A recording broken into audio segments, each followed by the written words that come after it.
Good morning, and I'd like to welcome everyone today to the CAN Pre-Doha press briefing. And today, as our speakers, we have Wendel, who's the director of CAN Europe. He's going to talk to you about the future of the Kyoto Protocol and the next legal agreement, which will be called the Durban Platform for Enhanced Action, and also a bit about what's going to happen before 2020 when the new agreement will go into effect. We also have with us Sven Harmeling, who's team leader of international climate policy at Germanwatch, who are very active CAN Europe members. And he's going to talk a little bit about climate finance and adaptation and what we can expect in Doha on those issues. So we'll go ahead and get started. For anyone watching online, we'll want to let you know that you can send in questions either via Ustream, we sent out the link through our website, or you can send us questions via Twitter to @CanEurope and use the hashtag is CanDoha, and then we'll be able to respond to questions that way as well. So I'll pass the floor over to Wendel. Thank you, Vanessa, and good morning, everybody. So I've been given very limited time to talk about all the issues that were highlighted by Vanessa. So I will go extremely briefly through them, and of course you can raise further questions if you want. One of the main items on the agenda for Doha is the Kyoto Protocol. In Durban, countries agreed that they would accept the amendment of the Kyoto Protocol in Doha so that the second commitment period could start. That still has to happen, and it is actually fairly crucial that that also happens in Doha. Not necessarily because the Kyoto Protocol has a huge importance in terms of the mitigation effort, in terms of the level of the commitments that will be in a second commitment period. You all know that the number of countries will be fairly small. It's the European Union, Switzerland, Norway. Since recently, Australia also has said that they will join a second commitment period, and probably Ukraine and maybe some other countries. But countries like New Zealand, Japan, Canada, and the United States have already said that they will be taking targets under a second commitment period. And not only are the number of countries limited, but also their level of ambition in the pledges that they've made to be under a second commitment period will be fairly low, including the EU's 20% emission reduction pledge. I will talk more about the level of mitigation later on. The main meaning why it's important to have a second commitment period of the Kyoto Protocol agreed in Doha and amendments adopted is because of the legal nature of the Kyoto Protocol. It's the only legal binding agreement we have. It provides not only with a compliance mechanism, but it also provides common accounting rules so that all countries account in the same way for the emissions they made and for the emission reductions they achieve.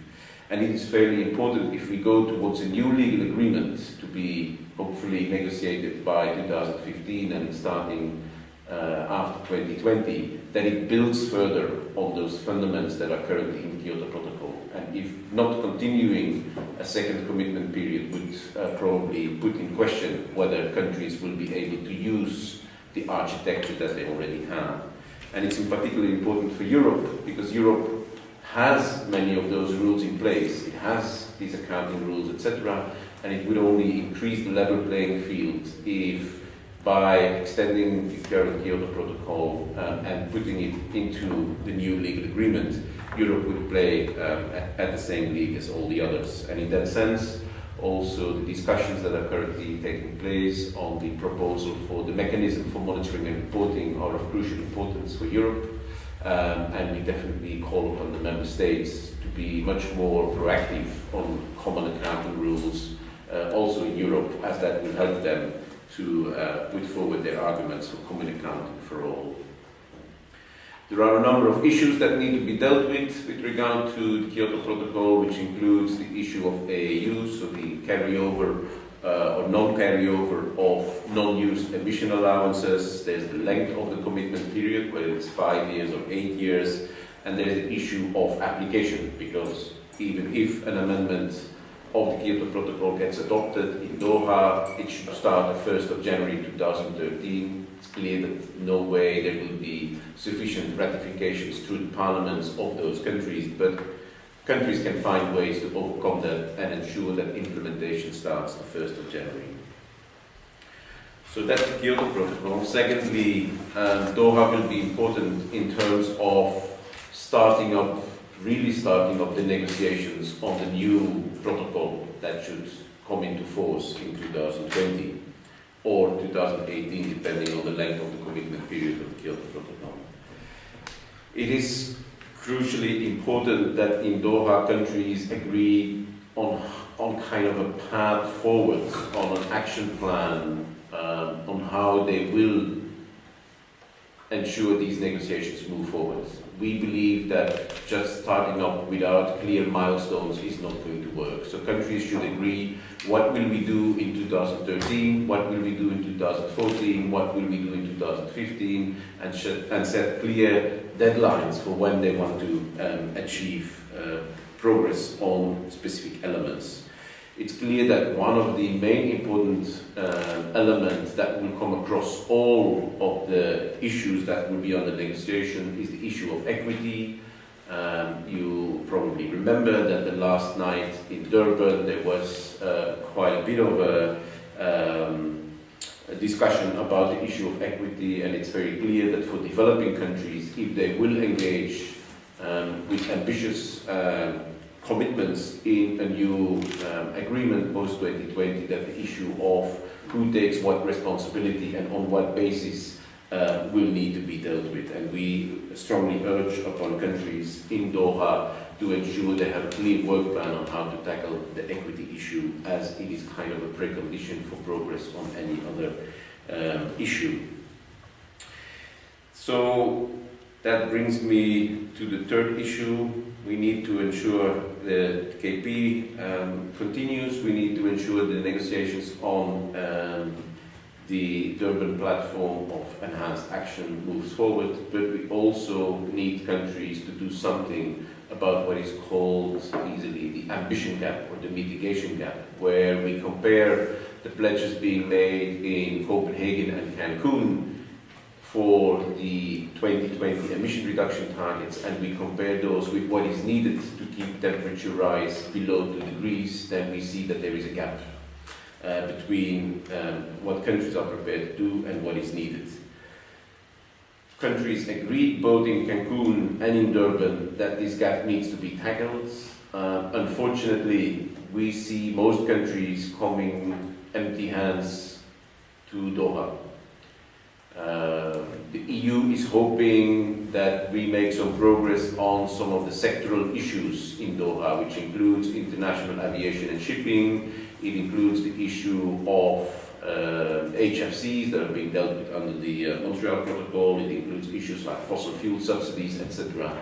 It is highly unlikely that we will get real progress on those issues, because most of these issues are not a responsibility of the UNFCCC. So Doha at best might acknowledge that something needs to be done and ask other UN institutions to make progress. Some countries are also hoping that a number of the countries that have not made pledges yet, neither in Copenhagen, neither in Cancun, neither in Durban, that they will come up with pledges. And there's a number of countries with high level of emissions that are part of that. Countries like most of the OPEC countries, Iran, Saudi Arabia, Qatar, etc. Some of them really amongst the top 20 of emitting countries in the world have not made pledges yet. And if they would make pledges, that could, of course, in a way, tackle to a certain amount the ambition gap. But what we really need, and what we really call countries to do, is to look at the level of their ambition when coming to Doha. And in particular, given that we are Can Europe, in particular the European Union could use a revisiting of their current targets. As you know, the European Union would propose a 20% target to be inscribed in the second commitment period.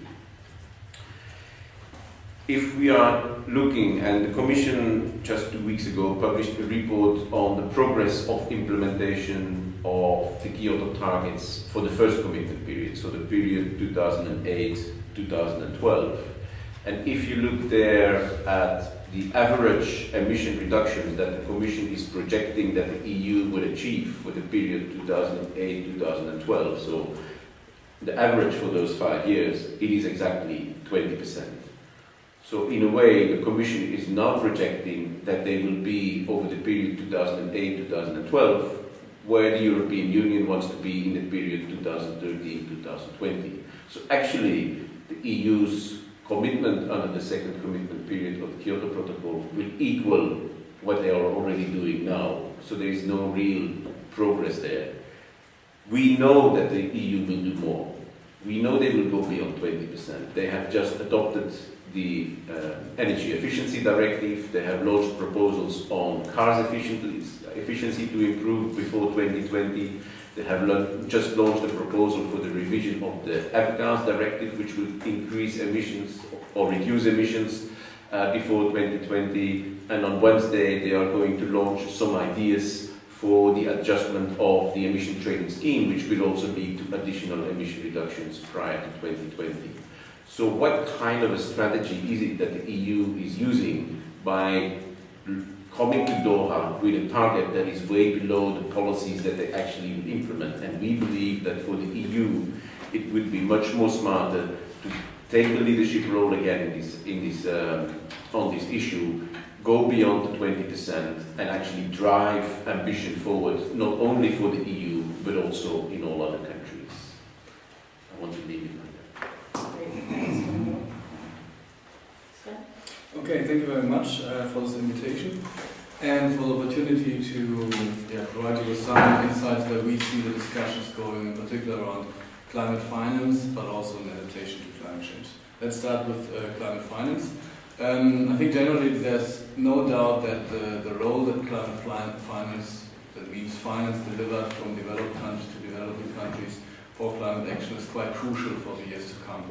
Many developing countries have already initiated action. They have partially developed low-carbon development plans and a number of nationally appropriate mitigation actions. But also in the area of adaptation, they have started to undertake a lot of actions. And in order to implement these at the scale required, if we look at the ambition gap that Wendel already addressed, we of course need the provision of sufficient climate finance, and in particular the scaling up of climate finance. You may be aware that in Copenhagen a couple of years ago, heads of states committed to provide $30 billion for the period 2010 to 2012, the so-called fast-start finance period. And this is now coming to an end. There have been a lot of discussions and also analyses whether this commitment has been fulfilled or not. You can have some discussions about it. I think the most important point for the future is that we need to ensure that climate finance is growing beyond 2012. And there we are running in a difficult situation in Doha, because so far no country has made any quantitative pledges for the time beyond 2012. There has been some vague statements over the last months where some developed countries said, well, climate finance will continue, be sure, but of course this is not sufficiently reliable for developing countries to further scale up their actions. That means what we definitely require in Doha is serious considerations on how climate finance will be scaled up. There is a commitment by developed countries to provide in 2020 $100 billion per year. And of course, you can draw a linear line from 2013 to 2020, then you have an idea how climate finance would have to be scaled up over the next years. But so far there's limited willingness among developed countries to put really figures on the table. And what we would require from Doha is, let's say, at least an interim target for 2015, that would be very helpful. And of course some pledges by some countries at least for the next years. For example, I'm coming from Germany. I know that in the German budget there are already allocations for climate finance. It still has to be approved by the parliament, but this will happen before Doha, and so we expect Germany as one of the countries who are in a position to do so, to put figures on the table how much they will scale up the climate finance over the next, let's say, at least the next 2 years.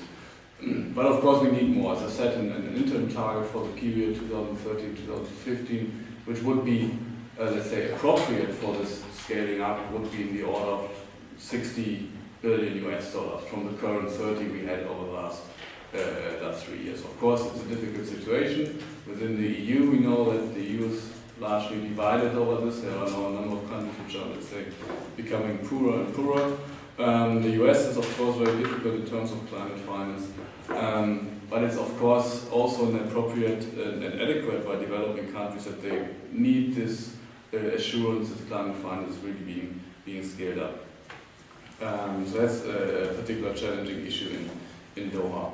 Linked to this is, of course, the Green Climate Fund, because in order to build up the Green Climate Fund in a manner that it can really help play a powerful role and help developing countries to go to more low carbon and climate resilient development path, we also need substantial pledges into the Green Climate Fund. And the figure that is agreed by many NGOs within CAN and beyond is that by 2015 we would need 10 to 15 billion in the Green Climate Fund US dollars. Of course, the Green Climate Fund has just started its work and it will take some more time to be able to disperse the money, but without having this assurance of a certain scale of funds, you cannot really design the fund in a way that it can deliver the change that we need. Apart from that, the Green Climate Fund will not be, my perception, a very big discussion in Doha, because much of the work around the fund is now provided, or the responsibilities with the Green Climate Fund board. There was a decision 4 weeks ago that Korea will host the Green Climate Fund in the future. You may have heard about this. I don't expect big discussions that this will be opened up in Doha. Of course, there may always be surprises, but given the general agreement for this decision, I think it's just going to be approved.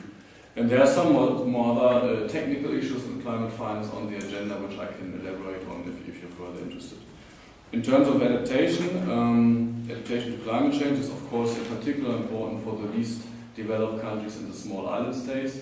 The overall scale of the challenge is closely linked to what Wendel already has elaborated on, the level of mitigation ambition. Of course, the next 20 years of adaptation of the impacts of climate change, we cannot really impact on by mitigation because it's a longer term process. But if we're not able to scale up mitigation ambition, we will run into a world of 4 degrees and maybe more temperature increase in this century, which will definitely surpass the adaptive capacity of many regions and countries in the world. So what is it that COP18 in Doha can do about it? There are basically two bigger issues on the agenda. The one is the so-called loss and damage. This is something which, a term which you should keep in mind because it's becoming bigger and bigger. And basically the loss and damage of climate change we are talking about is those damages and impacts which already go beyond what we can avoid through mitigation or even through adaptation. I've been involved in a project where a partner institution has done a number of case studies in these developed countries. And these already show that loss and damage is happening today. People are trying to adapt, but there are already a number of negative impacts, like, for example, loss of coastal lines from erosion to sea level rise, even loss of houses, loss of lives, a number of impacts. So loss and damage is already there, and it's going to become bigger. And in Doha, there will be discussions around whether, or let's say first around the next steps that under the UNFC are going to be taken to build up a international response to loss and damage. And this also involves, of course, scaling up mitigation and adaptation, but even also beyond. And there will be substantive and potentially controversial negotiations whether to establish an international mechanism to address loss and damage, because that's a demand from many developing countries. Because they see that with a very loose response, this problem will be so big and that they can't really deal with it. There are a number of needs in terms of assessing loss and damage and the risk in the future, and also exchanging experience, but also providing funds for finding adequate responses to loss and damage. Of course, there will also be extreme responses like migration. There will be areas where migration will be the only option, and that's another difficult issue. But we hope that, that Doha will at least make substantial progress, that loss and damage is going to stay on the agenda, and that the international community is really tackling this problem in addition to what needs to be done in mitigation and adaptation. It's not either or, but unfortunately it's too late to avoid all impacts of climate change.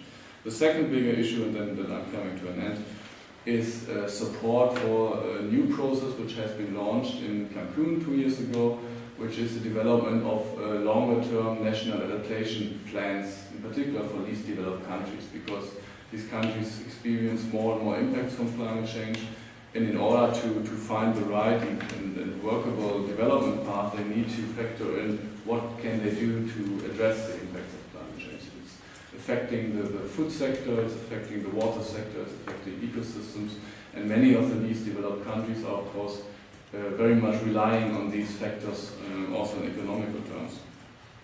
And Doha will, on the one hand, discuss or probably approve some technical guidelines how these countries can develop these national adaptation plans, so I don't expect a lot of controversy around that. But it should also approve the funding modalities, the support modalities for these national adaptation plans. And scaling up the support for these is, of course, also an important task for the next years to come, because we need also these plans to get an idea what are the needs of these countries in the post-2020 world in terms of making their development adapted to the climate impacts that are expected. And all this happens, of course, on the background of this severe extreme events we had just a couple of weeks ago in the US and the Caribbean over the last years. And just the final word, which I think is important, that a couple of years ago, climate scientists hardly dared to say anything about the relationship between extreme events and climate change. But you have had a number of cases now. Sandy is, of course, a more difficult one. But for example, the floods in Pakistan, the heat waves in Russia, where many climate scientists now said, without climate change, this wouldn't have happened in that scale. So there's more and more, let's say, a footprint of climate change which you can detect even by scientists or in the work of scientists. And of course, we will see how this materializes in the next IPCC report, which will come out end of 2013 and early 2014. And yeah, I'll leave it like that. I'm happy for any questions. End of 2013. Yeah, that's the first part of the report, Right. and then early 2014, that's the parts on the impacts and also on the mitigation strategies. Okay, we can open the floor to questions from people in the room, and then we'll move on to questions that are coming in online. Last environment council adopted conclusions, which is a kind of mandate, which is exactly the same as the year before. So do you have any comment about it? So what can we expect with such a mandate in hand? I think partially Wendel already addressed it, that the EU is really, well, it's coming with nothing more or less to Doha, and I think that's really seen as a problem also by many other countries. Last week I had a meeting with the LDC chair, and he was also concerned about it, at the same time recognizing that there are even less ambitious countries, which is part of the problem. So what we at least would hope is that some countries are stepping beyond perhaps the council mandate, as I addressed in finance, that the ministers have opportunities to make statements, to make commitments which go beyond the EU position. Maybe it's a bit more difficult when you're negotiating on text, but so we hope that some more positive signals come from many of the EU countries. But it's, of course, the EU is in a very weak position in Doha, and that's not very unfortunate. Yes, just to add to that, I mean, I think that the EU is currently lacking a vision on many issues, but also on how to move forward the climate change negotiations. And so, as long as they don't have a common vision on how to move forward, I am afraid that it will be hard for the international negotiations to move forward. Because the EU has always played an important role, and if they can't play that role, then at the moment, there's no one else that can fill that gap. Do you expect anything from the ECOFIN Council tomorrow about financing? The expectations are fairly limited. Don't know whether you or whether Mira can of course reply to it on the 20 if you want. Yeah. We feared that EU was backtracked on some of the elements that were in the initial draft for the ECOFIN. For example, one of the things that we were looking at was the EU at least clearly stating what it would do in terms of climate finance after 2012, when the fast start finance period is over. And in the initial drafts, there was some bracketed language that the EU would retain at least the fast start levels of finance after 2012, but unfortunately these were removed. So which is bad news, because we don't know what the scale of financing would be from the EU side and how it plans to scale up to its share of the 100 billion. The one good element that is there, which wasn't there in the first draft that we saw, hopefully we think this will stay in there, is that the Commission, at least from what we know, Commissioner Hedegaard's cabinet pushed for language on the EU ETS aviation revenues to be used for climate finance for developing countries. So that is something that was in the May Council conclusions, and it was removed from the initial drafts of this one, but it's back in, so that's one saving grace.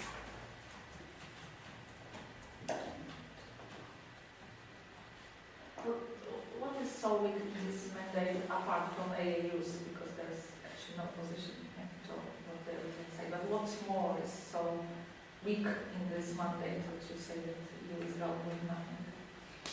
Well, it's weak in the sense that it's fairly vague and doesn't really address many of the issues. I mean, the finance issue is not being really addressed by the environment ministers, but it's pushed towards the ECOFIN Council. It just reiterates the 20% emission reduction target.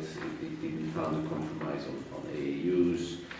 So, as the, I don't know your name, but as the previous question was, it doesn't really differ from any of the other positions that the EU took in the past, and they don't really drive forward, like the issue of equity, which is going to be fairly important. If we want to move the Durban negotiations forward, the EU should develop its own position on what exactly they are, how they interpret equity, because they currently speak about this spectrum of commitments and all these relatively vague words where nobody knows what the EU really wants. And it's going to be fairly difficult for the other countries to react to that. Any more questions, anyone? Just perhaps a proper question about it, but about the trading system. I think the Environment Committee will talk about that this afternoon as well. We're going to be there.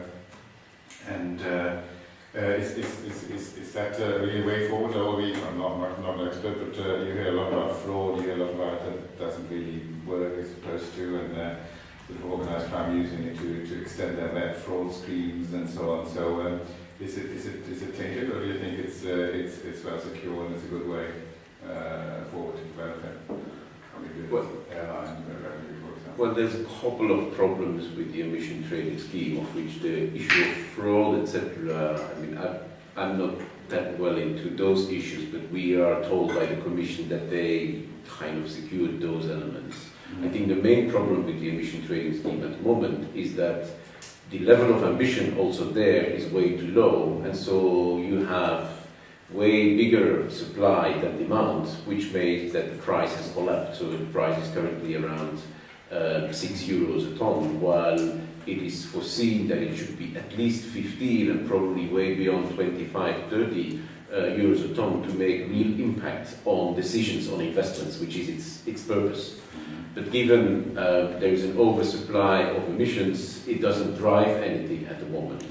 And that needs to be tackled. The Commission, as you know, has this proposal for a backloading, which would postpone the auctioning of allowances from the beginning of the third trading period to the end. That could have some impact, but it will be fairly limited because it doesn't reduce the oversupply as such. So we are expecting that the Commission on Wednesday will come with a number of ideas on how to really structurally reform the emission trading scheme, which is needed, because without structural reform it will not play a real role. It is there, but it doesn't play a role as a tool to drive climate policy. And so the proposals on Wednesday will be too late. I mean, it should have happened already now, but we're hoping that there's some good proposals in that and that there's going to be a timeline to really tackle the emission trading scheme. Do we have any more questions? Perhaps an additional point which I think is important, which partly ties into the problems of the EU, but also some of the opportunities. In Durban, the deal was basically settled because of a coalition of EU with the small island states, with these developed countries, with the African group. My sense is that it would be still very important to further consolidate this let's say, partnership, alliance is perhaps not the most appropriate word, for the future, which is quite important for the negotiation until 2015. There are, of course, a number of issues where EU and LDCs and AOs have, let's say, at least a common idea what they want. Of course, in things like AAU, there is not agreement within the EU, let's say, to go the right way. But further building up this coalitions, I think, is quite important. Of course, the EU has some difficulties to do this in Durban because of their weak positions. But I sense that within these groups, within the LDCs, they still appreciate that there's an opportunity for further cooperation and building this up. And as well, I think trying to find more common ground with countries like China, India, South Africa is quite important. I have a bit of concern that some in the EU, and I also know it from some of the German debates, are looking to the US, knowing the US won't really move, at least we don't expect this, and using this as an excuse not to move themselves as well. But I think the bigger potential for the future negotiation lies in trying to find more common ground with these other developing countries. And Wendel mentioned the issue of equity. If the EU is coming forward with some good ideas and proposals there, this can also help building common ground with India or with other developing countries. So I think the EU should still have a strategy how to move this forward in Doha and beyond. Could you just repeat what countries are expected to commit to the second Kyoto Protocol? So, in principle, the 27 EU member states, Norway, Switzerland, and Australia, and then it's unclear, but very likely Ukraine and maybe one or two other former Soviet states like Kazakhstan, etc. But that's very, very unclear. No confirmation that Russia won't do it?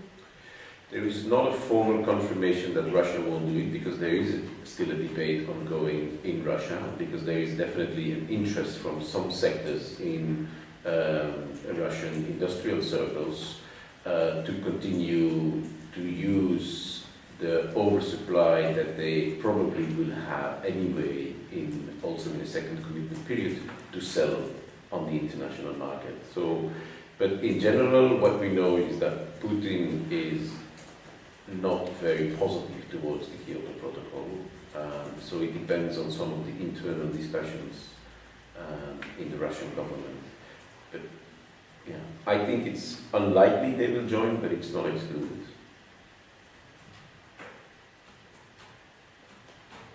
Once they don't join the group of the second commitment countries, they lose the AU's.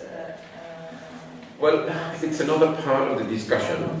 Also within the EU, they don't have a fixed position on whether countries that will not join a second commitment period will still have the right to make use of the flexible mechanisms that are provided in the Kyoto Protocol, which relates to both the possibility for Russia, for instance, if they don't have a commitment, whether they will be able to sell their leftover emission allowance, but also the other part of the discussion is, for instance, whether Japan will be able to make use of the clean development mechanism. So there are a number of discussions. There's a group of EU countries that say, well, if you're not taking on a commitment, then you of course can't make use of the flexible mechanisms. Others see it more something that we should ensure that those mechanisms remain. They are way better, in particular for the clean development mechanism, they are better than potential mechanisms that Japan would develop themselves and so on. So there is a discussion about the value, but in principle, the can position is that countries who are not part of a second commitment period should not make use of the flexible mechanisms. Because either you're in or you're out, but you can't have the best of both worlds. So a more general question in terms of, you call for more commitment and ambition from the EU member states, but in terms of specific countries, like say Poland, the voting mechanism and the fact that it's, it seems to be on a consensus basis, is there something you could say in terms of that? And does the EU need to change the way it currently seems to make decisions on climate change negotiations? But it's clear that the way that the Council conclusions are being adopted, which is by unanimity because of tradition, there is no legal basis as such that it should be on the basis of unanimity, but it gives every single country the ability to veto, which is not a good way forward, because it has proven that Poland has been able to block a number of decisions. It's clear that many, if not all, of the EU member states do not really want to change that, because they are thinking, well, one day we might want to use the veto, not necessarily in climate change, but in general on all kinds of issues, so they are not prepared to give that away. But I think the EU needs to move forward. It has qualified majority voting for any legislative proposal that comes from the Commission, so I think that should be the rule for all decisions within the EU. On the issue of AAUs, that is not going to be the solution. There it's not only Poland, it's also the other Eastern European countries. So I think on the issue of AAUs, there is a collective responsibility for all the member states, the Eastern European, but also the 15 original EU member states, to find solutions which take into account the reality of all the countries in the EU. So I think decisions by unanimity are not a good way forward, and they should change, but I think it's not going to go easily. But that doesn't mean that the concerns of a group of countries always need to be taken into account and solved. The question is linked to the fact that it's a shared responsibility with the member states, and the solution in the council has been solved. Who is leading what, and the kind of mandate that should be adopted. It's a conclusion of the council. It's not a real mandate. It's a conclusion of the council. But this discussion is still going on with all international agreement in the council. There is a velocity, and it's a question of more institutional question. Yeah. As far as I know. It is an institutional question. Any more questions in the room?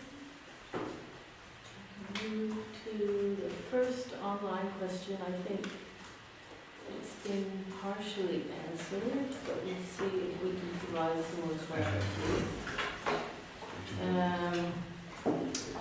It asks, ECOFIN, which for non-EU geeks is the meeting of finance ministers from all over the EU. And the next meeting is tomorrow, when they'll be deciding on climate finance position for Doha. ECOFIN will not endorse the EU's position to retain climate finance to fast start levels after 2012.